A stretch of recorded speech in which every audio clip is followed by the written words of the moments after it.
नमस्कार, आप देख रहे हैं न्यूज समय तक और मैं हूं आपके साथ अमन त्रिवेदी। आइए नजर डालते हैं आज की ताजा खबरों पर। दिल्ली के कीर्तिनगर स्थित एशिया के सबसे बड़े फर्नीचर मार्केट पहुंचे कांग्रेस नेता राहुल गांधी। कारीगरों से की मुलाकात। सैनिक हथियार और गोला बारूद एलएसी तक पहुंच बनेगी आसान। सीमा पर 130 किलोमीटर लंबी सड़क बना रहा भारत। इम्फाल घाटी में बड़ा विरोध प्रदर्शन शुरू। सीएम बीरेन्द्र सिंह के घर की ओर मार्च करने के लिए जुटे प्रदर्शनकारी। पश्चिम बंगाल के राज्यपाल सीवी आनंद बोस ने गोपनीयता पर सवाल उठाने के बाद लिया बड़ा फैसला। राजभवन की सुरक्षा में किया फेरबदल। भारत को 30% महंगा कच्चा तेल बेच रहा रूस। अडानी समूह ने बेचे 37,000 करोड़ के शेयर। विदेश मंत्री जयशंकर ने व्यापार प्रतिनिधि कैथरीन ताई के साथ भारत अमेरिका व्यापार संबंधों पर की चर्चा। निजर विवाद के बीच बदले ट्रूडो के सुर। कहा भारत के साथ अच्छे संबंध के लिए प्रतिबद्ध। राजस्थान की राजधानी जयपुर के बाहरी इलाके आगामी 4 महीनों में होंगे जगमग। जेईडी का स्मार्ट एलईडी लाइट प्रोजेक्ट जल्द होगा शुरू। अफगानिस्तान ने भारत में अपने दूतावास में कामकाज किया बंद। विदेश मंत्रालय को भेजा लेटर। हरियाणा में फिर जलने लगा पराली। रेड और येलो जोन के गांव पर सरकार की पैनी नजर। निगरानी बढ़ाने के दिए निर्देश। यूपी के हमीरपुर में बनेगा दुनिया का पहला जल विश्वविद्यालय। 25 एकड़ जमीन दान में दी गई। समाजवादी पार्टी के कद्दावर नेता आजम खान की जोहर यूनिवर्सिटी में 6 सरकारी विभागों ने लगाए 106 करोड़। आईटी की रेड में हुआ खुलासा। कावेरी जल विवाद को लेकर थमा कर्नाटक। स्कूल कॉलेज किए गए बंद। मांड्या में लागू हुई धारा 144। बसपा ने मध्य प्रदेश विधानसभा चुनाव के 9 उम्मीदवारों की दूसरी सूची की जारी। यूपी के सीएम योगी आदित्यनाथ के आदेश के बाद राजधानी लखनऊ थाना कैंठवा महिला थानेदार के लिए आरक्षित। टीएमसी सांसद अभिषेक बनर्जी को एक बार फिर ईडी ने बुलाया। 3 अक्टूबर को होना है पेश। पंजाब के पूर्व वित्त मंत्री मनप्रीत बादल की तलाश में विजिलेंस टीम का छापा। पंजाब, हिमाचल, हरियाणा, दिल्ली और उत्तराखंड में। पीएम गति शक्ति के 51,000 करोड़ की 6 और इंफ्रा परियोजनाओं को मिली मंजूरी। देश के कई राज्यों को मिलेगा लाभ। केंद्र सरकार जल्द लाएगी डिजिटल इंडिया बिल का मसौदा। साइबर क्राइम पर नकेल कसने की तैयारी। साल के अंत तक नेशनल हाईवे होगा गड्ढा मुक्त। केंद्रीय मंत्री नितिन गडकरी ने किया दावा। कहा इंजीनियरिंग के छात्र करेंगे रोड सेफ्टी ऑडिट।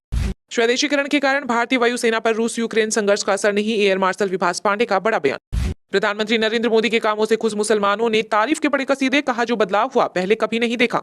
संसद के विशेष सत्र का एजेंडा और फाइल नोटिंग की कॉपी देने से मोदी सरकार का इनकार। मकसद पर रहस्य और गहराया। केंद्रीय मंत्री अनुराग ठाकुर ने सोनिया राहुल पर साधा निशाना। कहा राजस्थान की दुष्कर्म की घटना पर क्यों है चुप। विशेषज्ञों के अनुसार आतंक पर कुछ देशों का रवैया दोहरा। मिलकर नहीं लड़े तो सबके लिए समस्या बनेंगे खालिस्तानी। विदेश मंत्री एस जयशंकर का बड़ा बयान। अमेरिका ने 10 लाख से ज्यादा भारतीयों को दिए गैर अप्रवासी वीजा। 2019 के मुकाबले 20% अधिक आवेदन। भारतीय कंपनियों में बढ़ रही महिला कर्मचारियों की संख्या। 8% नारी शक्ति के पास है सीईओ पर। जीपीटीडब्ल्यू की रिपोर्ट में आए सामने आंकड़े। ग्लोबल इनोवेशन इंडेक्स में भारत 40वें स्थान पर। अभूतपूर्व संकट के दौरान कई देशों में हुआ नवाचार। 54 साल पुराने संस्थान इसरो में हुए बदलाव के बाद दिख रहा असर। निजी भागीदारी और विदेशी निवेश पर रहेगा ध्यान। बसपा ने मध्य प्रदेश विधानसभा चुनाव के 9 उम्मीदवारों की दूसरी सूची की जारी। राष्ट्रीय स्तर पर पहुंची आप और पंजाब कांग्रेस की लड़ाई। मल्लिकार्जुन खड़गे ने ली एंट्री। कहा अन्याय बर्दाश्त नहीं करेंगे। तेलंगाना विधानसभा चुनाव से पहले सीएम केसीआर को लगा बड़ा झटका। बीआरएस विधायक बेटे और पूर्व एमएलए के साथ कांग्रेस में हुए शामिल। सपा सुप्रीमो अखिलेश यादव ने महिला आरक्षण बिल को लेकर बीजेपी पर साधा निशाना। कहा न जाने कब ये लागू हो। महिला आरक्षण बिल को मिली राष्ट्रपति की मंजूरी। साथ ही गजट नोटिफिकेशन भी हुआ जारी। इससे पहले 20 सितंबर को लोकसभा और 21 सितंबर को राज्यसभा में हुआ था पास। गुजरात में बजरंग दल की शौर्य यात्रा पर पथराव। रिपोर्ट के मुताबिक मुस्लिम बस्ती से फेंके गए पत्थर। पुलिस ने आंसू गैस के गोले दाग हालात किए काबू। 1 अक्टूबर से बदलने जा रहा है रेलवे का टाइम टेबल। ट्रेनों के समय में होगा बड़ा बदलाव। स्टेशनों पर ठहराव होगा कम। पंजाब में किसानों के रेल रोको अभियान से 90 ट्रेनें प्रभावित। मोहाली में पुलिस के साथ हुई धक्का मुक्की। सड़क पर बैठे किसान। मतदाताओं के डर के कारण जम्मू कश्मीर में चुनाव से भाग रही बीजेपी। नेशनल कॉन्फ्रेंस के उपाध्यक्ष उमर अब्दुल्ला ने भाजपा पर लगाया बड़ा आरोप। महाराष्ट्र में कर दी लोकतंत्र की हत्या। 1 साल से संविधान के खिलाफ चल रही सरकार। शिवसेना सांसद संजय रावत ने विधानसभा स्पीकर राहुल नार्वेकर पर साधा निशाना। सैनिक हथियार और गोला बारूद एलएसी तक पहुंच बनेगी आसान। सीमा पर 130 किलोमीटर लंबी सड़क बना रहा भारत।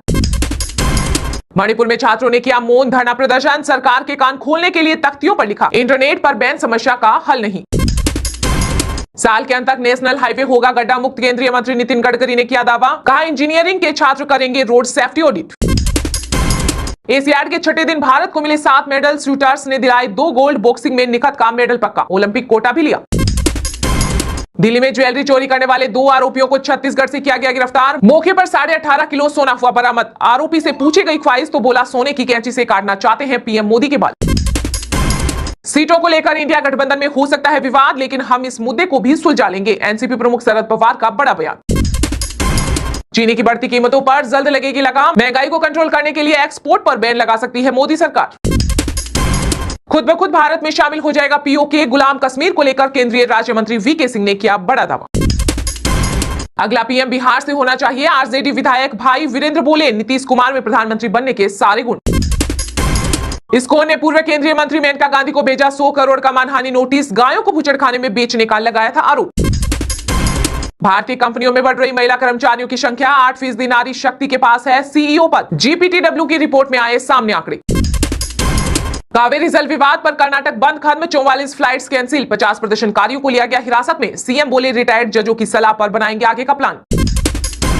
शुक्रवार को हरे निशान के साथ बंद हुआ शेयर बाजार। सेंसेक्स 320 अंकों की बढ़त के साथ 65,828 पर हुआ बंद, तो वहीं निफ्टी 114 अंकों की तेजी के साथ 19,638 पर हुआ बंद। ये तो थी सुर्खियां। अब चलते हैं आज की बड़ी खबरों की ओर। खबरों में सबसे पहले हम बात करेंगे रमेश बिदुड़ी को लेकर देश में मचे बवाल की, क्योंकि विशेष सत्र के दौरान उन्होंने बसपा सांसद दानिश के खिलाफ ऐसे शब्दों का प्रयोग किया था जिसने पूरे देश को झकझोर दिया है। अब यह मामला प्रधानमंत्री तक भी पहुंच गया है। दानिश ने पीएम मोदी को चिट्ठी लिखकर खरी खोटी सुनाई है। तो क्या लिखा है चिट्ठी में, उन्होंने देखिए ये रिपोर्ट। दानिश अली ने पीएम मोदी से आरोपी के खिलाफ उचित सजा की मांग की है। उन्होंने पत्र की कॉपी साझा करते हुए पोस्ट किया कि दुनिया देख रही है, आप इस बार भी खामोश हैं। आज 8 दिन हो गए हैं, लेकिन अभी तक कोई कार्रवाई नहीं हुई है। मैं जिस सदन का सदस्य हूं, उसके नेता नरेंद्र मोदी जी को एक खत मैंने आज लिखा है, क्योंकि उनकी जिम्मेदारी बनती है। 21 सितंबर को जो हुआ सदन के अंदर, और उससे 3 दिन पहले मोदी जी ने सदस्यों के आचरण की बात की थी। G20 का जिक्र करते हुए सांसद ने कहा कि G20 के नाम पर हमने वसुदेव कुटुंबकम की बात की, लेकिन बापू के देश में जो लिंचिंग की घटना हो रही है, उसे पूरी दुनिया को हम क्या मैसेज दे रही है।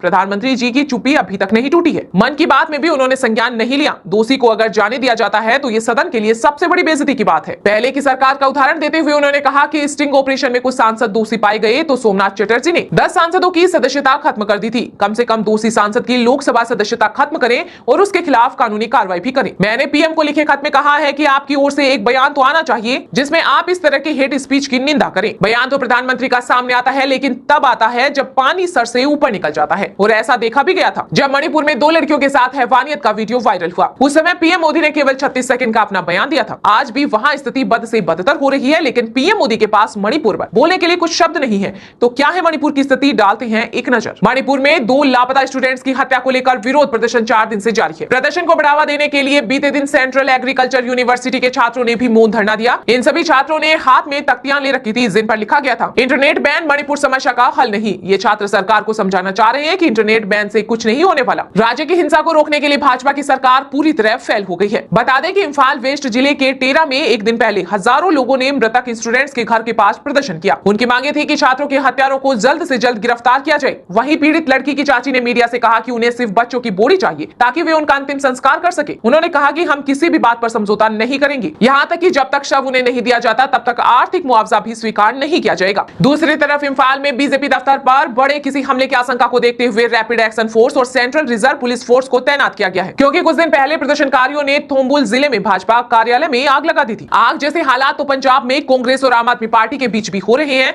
क्योंकि नशीली दवा मामले में कांग्रेस विधायक सुखपाल सिंह खैरा को गिरफ्तार करने के बाद आम आदमी पार्टी फंसी नजर आ रही है। इस बीच कयास लगाए जा रहे हैं कि इंडिया गठबंधन में भी फूट पड़ने वाली है। तो क्या है पूरी खबर, देखिए ये खास रिपोर्ट। पंजाब में कांग्रेस विधायक की गिरफ्तारी के बाद इंडिया गठबंधन में पड़ सकती है दरार। दिल्ली सीएम बोले, आम आदमी पार्टी इंडिया अलायंस के साथ। दरअसल पंजाब पुलिस ने 2015 के नशीली दवा मामले में कांग्रेस विधायक सुखपाल सिंह खैरा को गिरफ्तार कर लिया है। इस गिरफ्तारी के बाद पंजाब की आप सरकार और कांग्रेस के बीच टकराव की स्थिति देखी जा रही है। हालांकि दोनों ही दल विपक्षी गठबंधन इंडिया का हिस्सा हैं। ऐसे में अब दिल्ली के मुख्यमंत्री और आम आदमी पार्टी के संयोजक अरविंद केजरीवाल की प्रतिक्रिया सामने आई है। उन्होंने कहा है कि हमारी पार्टी इंडिया अलायंस के साथ है, हम लोग इंडिया अलायंस को निभाने वाले हैं, लेकिन हम पंजाब से नशा भी खत्म करना चाहते हैं। इसके बाद केजरीवाल से जब सीट शेयरिंग का फॉर्मूला पूछा गया तो उन्होंने कहा कि थोड़ा समय दीजिए, इसे जल्द ही तैयार कर लिया जाएगा। मुझे लगता है कि ऐसा जल्द हो जाएगा। माना जा रहा है कि राजस्थान, मध्य प्रदेश, तेलंगाना समेत 5 राज्यों में होने वाले विधानसभा चुनाव के बाद ही सीटों का बंटवारा किया जाएगा। जिस दल को इन चुनावों में बढ़त मिलेगी उन्हें ज्यादा सीटें दी जा सकती हैं। जब दिल्ली सीएम से पूछा गया कि विपक्षी गठबंधन अब तक प्रधानमंत्री उम्मीदवार का प्रस्ताव क्यों नहीं कर रहा है, इस पर केजरीवाल ने कहा कि हमें एक ऐसी प्रणाली तैयार करना है जिसे भारत के 140 करोड़ लोग यह महसूस कर सकें कि वे प्रधानमंत्री हैं। उन्होंने कहा कि हमें लोगों को सशक्त बनाना है, हमें किसी एक व्यक्ति को सशक्त नहीं बनाना है। तो कैसे लगे आज के समाचार, कमेंट करके जरूर बताएं। वीडियो पसंद आया है तो लाइक कीजिए और देश और दुनिया की बड़ी खबरों के साथ अप टू डेट रहने के लिए हमारे चैनल को सब्सक्राइब